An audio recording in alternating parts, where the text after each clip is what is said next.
السلام علیکم ورحمۃ اللہ وبرکاتہ۔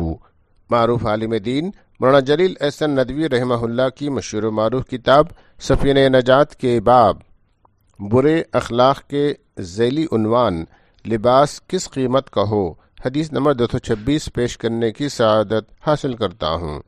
بسم اللہ الرحمن الرحیم۔ حضرت ابو یغور کہتے ہیں، ایک آدمی نے میرے سامنے حضرت عبداللہ بن عمر رضی اللہ تعالیٰ عنہما سے پوچھا، میں کس طرح کے کپڑے پہنوں؟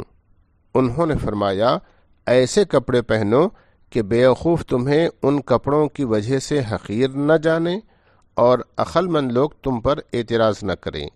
اس نے پوچھا، وہ کس قیمت کا ہو؟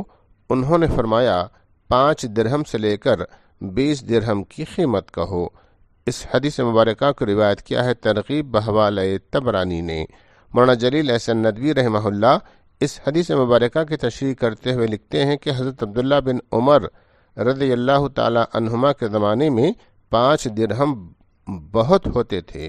اس زمانے میں 5 درہم میں پوری پوشاک تیار ہو جاتی تھی۔